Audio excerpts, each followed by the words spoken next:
I'm Alex Villarreal with the VOA Special English Education Report.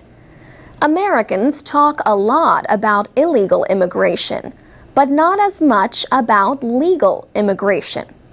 Legal immigrants who want to become citizens must learn English and show a knowledge of American history and government. They must also pay a fee and meet other requirements. Immigrants may take citizenship classes to help them prepare for the naturalization test. Last year, 13 groups received a total of just over $1 million from the government to offer these classes. This year, that support has grown to almost $8 million. The money is going to 75 organizations across the country. Now, many classes are being offered free of charge through a program supported by United States Citizenship and Immigration Services. Alejandro Mayorkas is the agency's director. He says the agency wants to make it easier for people to become American citizens. Elsie Ventura from El Salvador paid $100 to take a class near Washington. She says it is a lot of money for her to pay. She is a single mother who supports her own mother, but her goal is to become an American. She says she wants to have rights like anybody else in this country. Other immigrants share that goal. But for some young people, hopes of citizenship were recently blocked in Congress for the 5th time in 10 years. The United States has an estimated 11 million illegal immigrants. About 2 million of them arrived as children brought by their parents. A measure known as the DREAM Act would put these children of undocumented immigrants on a path towards citizenship instead of possible expulsion. In return, they would have to show good moral character and graduate from high school. They would also have to complete 2 years of college or serve in the military. DREAM is short for Development, Relief, and Education for Alien Minors.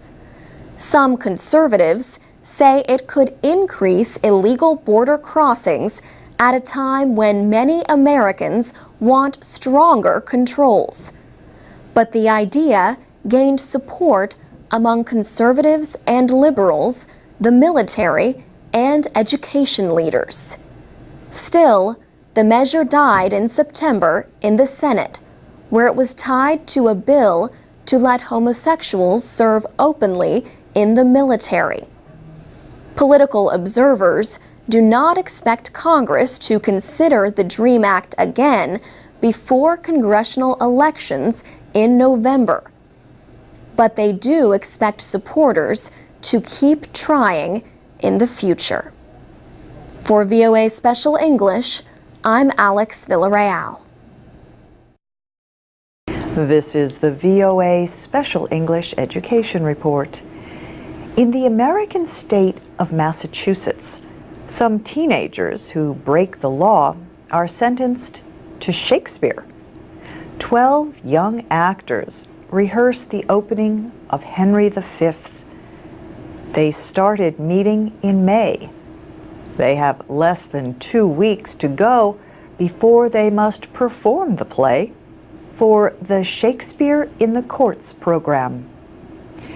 Like most of the others, 15-year-old Tim was not a fan of William Shakespeare. He is here for a violent crime, assault and battery. He says, "The judge sentenced me here, so my first thoughts were, Shakespeare is not my thing. I'd rather not. It's a lot easier than picking up trash, so I gave it a try. And he discovered there is a lot to like about the English writer who died in 1616. The young actors return the trust and respect that director Kevin Coleman shows them. They clearly enjoy working with him and with Shakespeare. Mr. Coleman says, if you present it to them in a way that engages their imagination, that engages their playfulness, that engages their willingness, they really come alive. Kevin Coleman is education director for Shakespeare and Company, a theater group in Lenox, Massachusetts. Many years ago, the principal of the local high school came to him to develop a theater program for the school. That principal, Paul Pratice, later became a juvenile court judge for Berkshire County. He wanted to copy the program to help the teens in court develop self-esteem and communication skills and better control their anger. More than 200 kids have been sentenced to Shakespeare. The program is 10 years old, and it has received a lot of recognition, including an award in 2006 from the White House. Paul Pratice left the court last year at 70, the age when judges in Massachusetts must retire. But Shakespeare in the courts is still going strong under the direction of Kevin Coleman. He says, we're not there to fix them. It's not about fixing them. Will they get into trouble after they have done this program? Sure, because they are adolescents. Will they get into as much trouble? No. 15-year-old Tim already sees a change in himself. He says he has more patience to get through long scenes. Paul Pratice says all the hard work is clear in the final performance. And that's the VOA Special English Education Report. You can watch a video of this report at voaspecialenglish.com. This is the VOA Special English Education Report.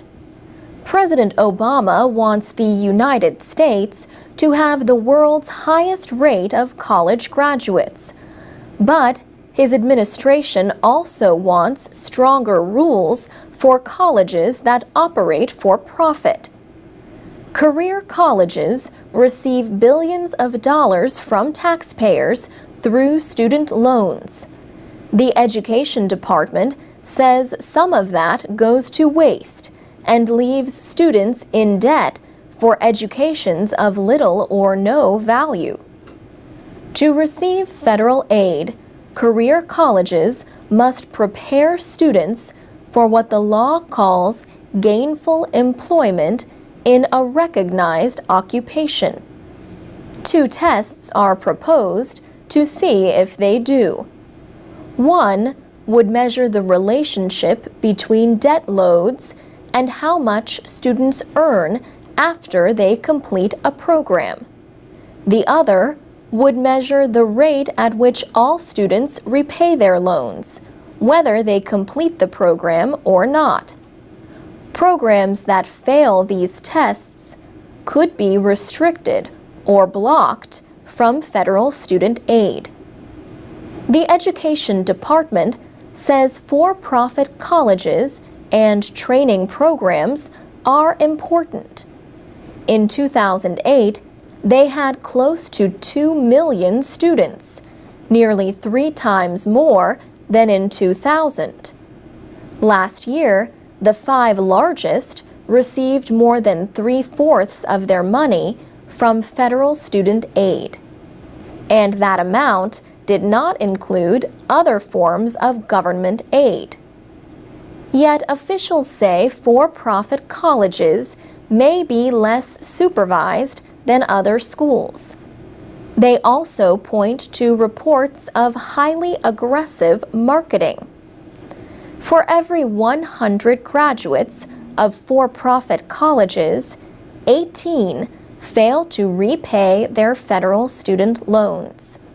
That compares to 5 graduates of public colleges and universities. The department is now collecting public comments on a number of negotiated rules. Some would require career colleges to release their graduation and job placement rates. The goal is to publish a final rule by November. The Career College Association called the debt-to-earnings proposal unwise, unnecessary, unproven, and unlawful. The group says it has found that students in higher-priced programs are more likely, not less likely, to repay their students' loans.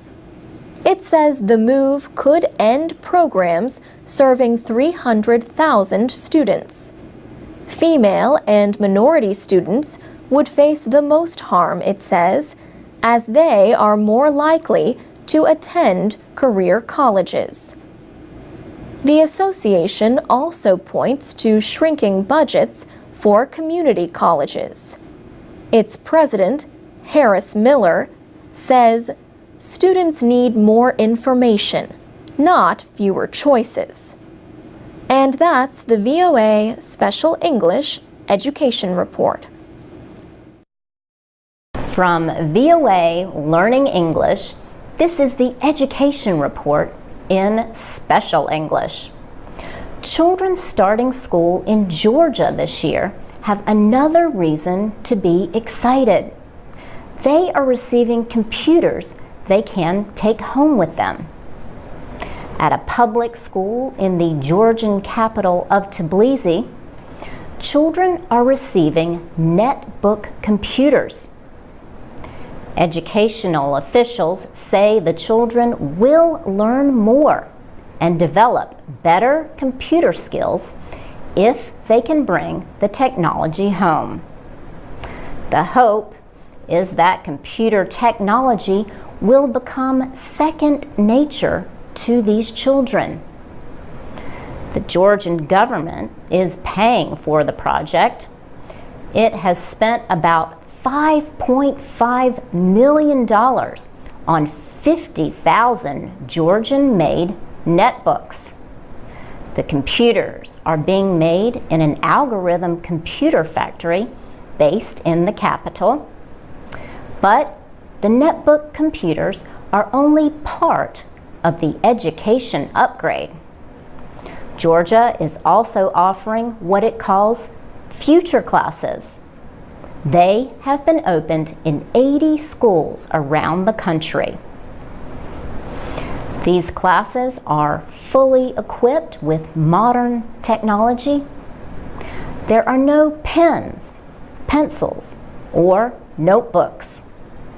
Future classes use interactive smartboards and monitors instead. So students learn and study using this up-to-date technology. Students also can study the electronic version of past lessons without going back through stacks of papers.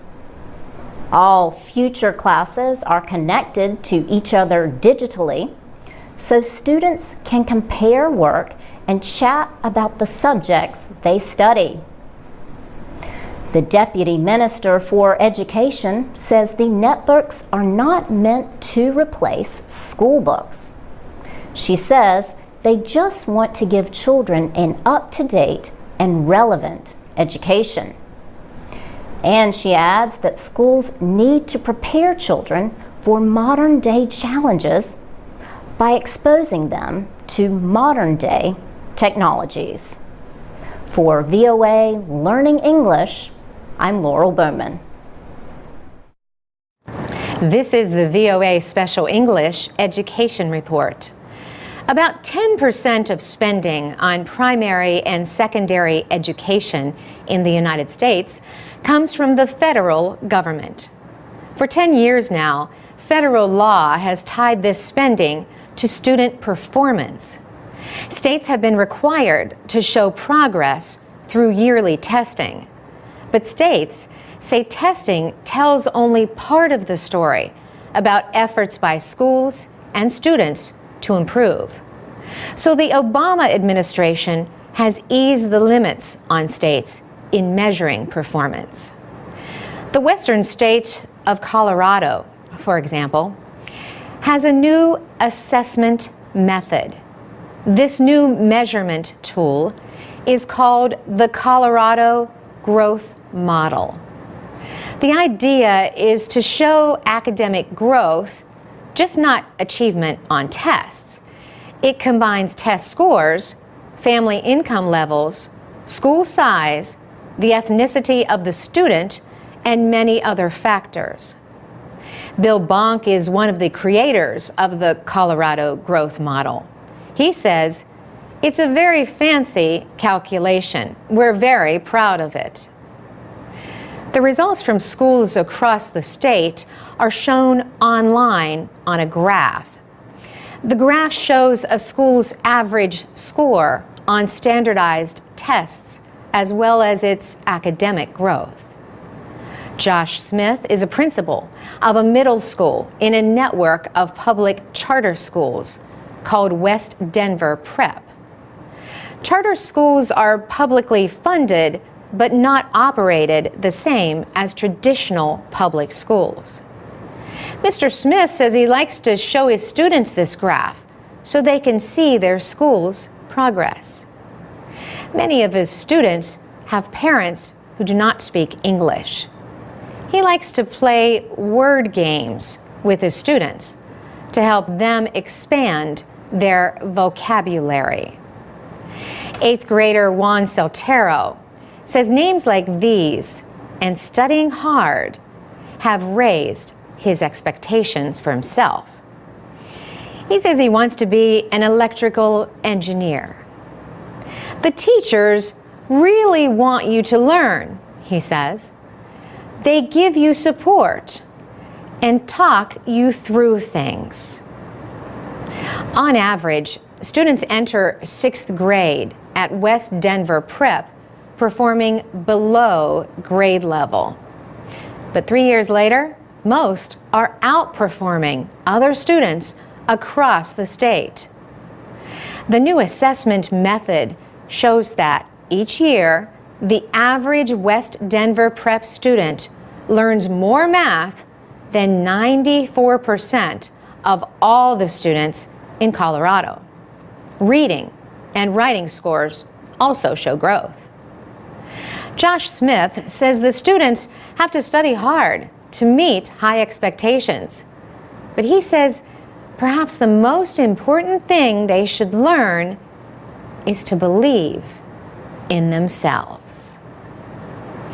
You can watch a video about West Denver Prep and the Colorado Growth Model at voaspecialenglish.com. For VOA Special English, I'm Carolyn Presutti. From VOA Learning English, this is the Education Report.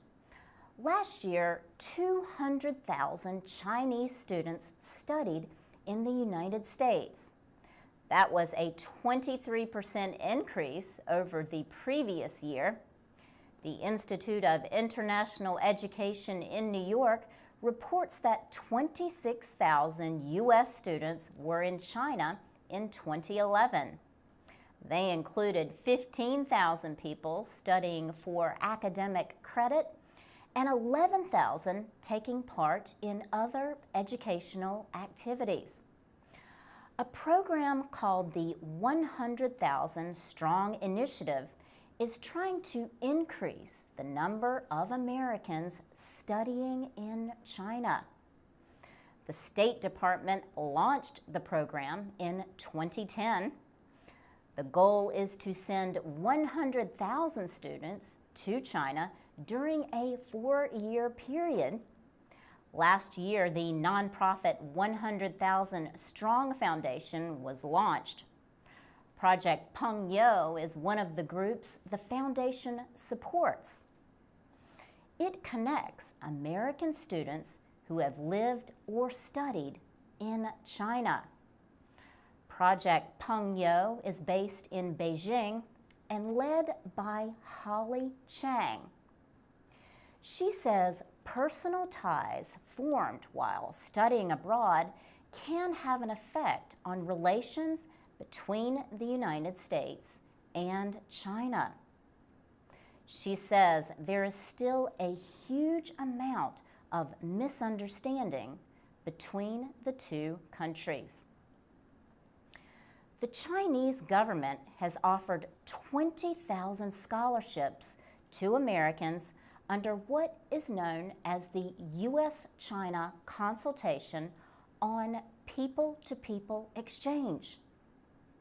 The 100,000 Strong Foundation has no official relationship with the Chinese government, but the foundation says it works closely with Chinese government officials to encourage more Americans to seek these Chinese scholarships.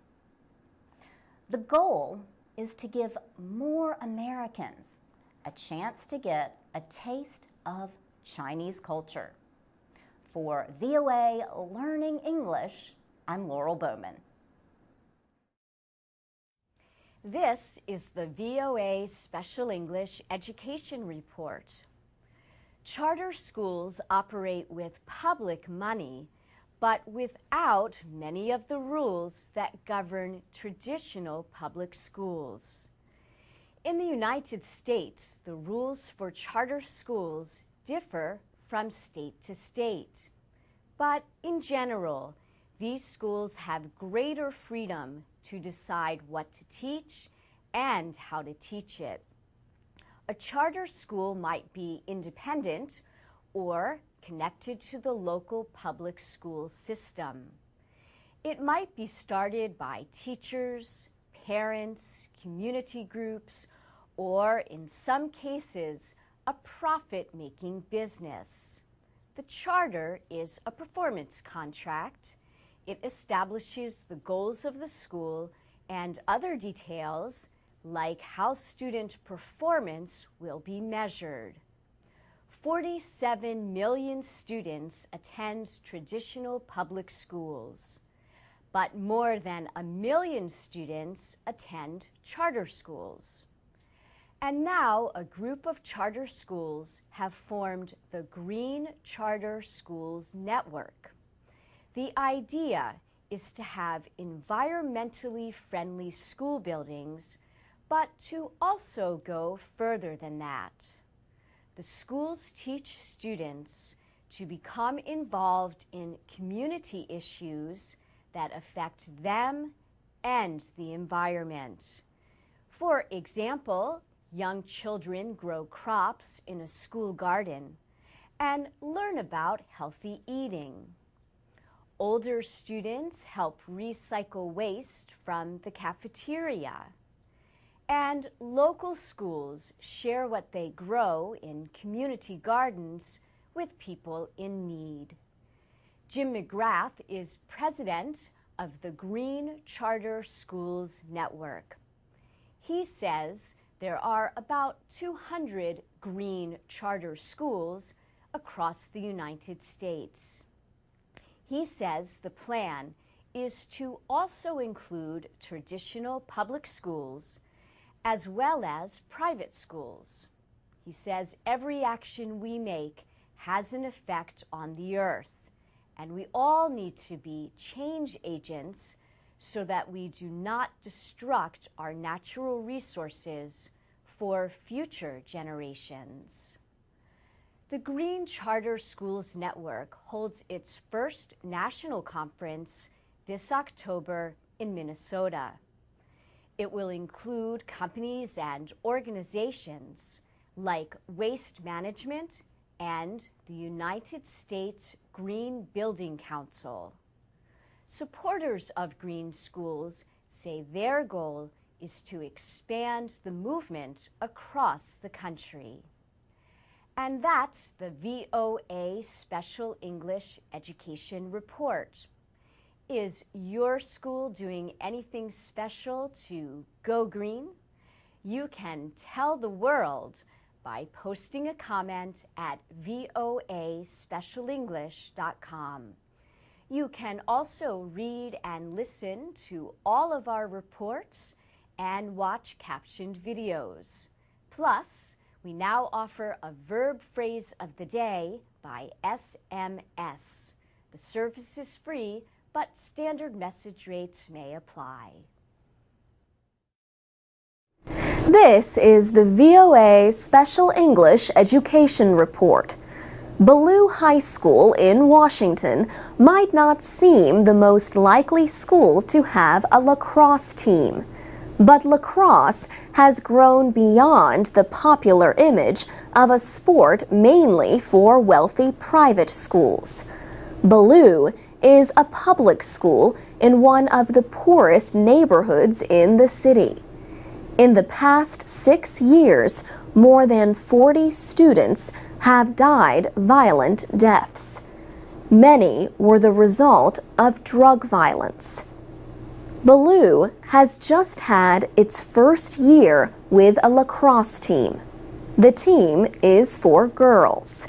They lost every game. But their coach, Holly McGarvey, says this was also the first time they ever played. She says the goal was just to start building a foundation that we can build from and create a tradition of women's lacrosse here at Ballou.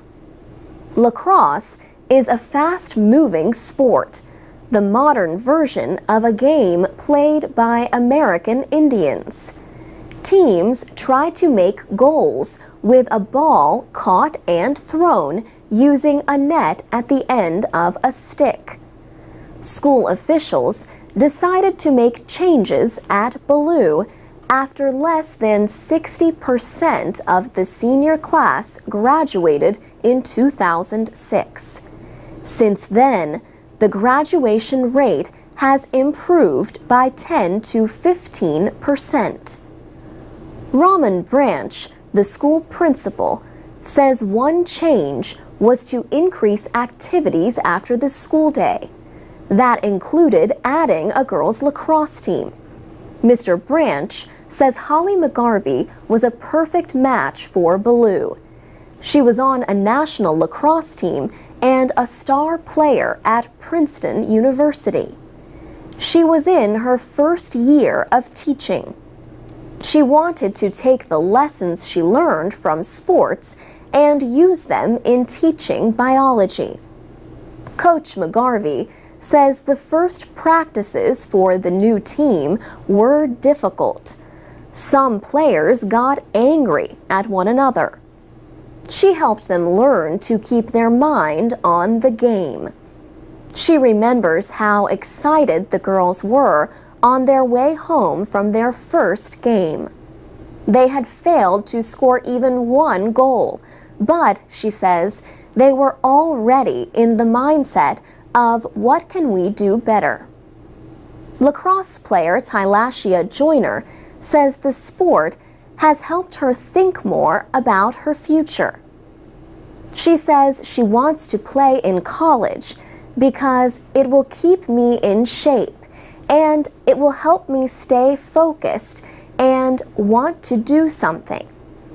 Because if you want to play a sport, you have to have your grades up. For VOA Special English, I'm Alex Villarreal. You can download MP3s of our programs and get podcasts at voaspecialenglish.com. You can also follow us on Twitter, Facebook, and iTunes at VOA Learning English.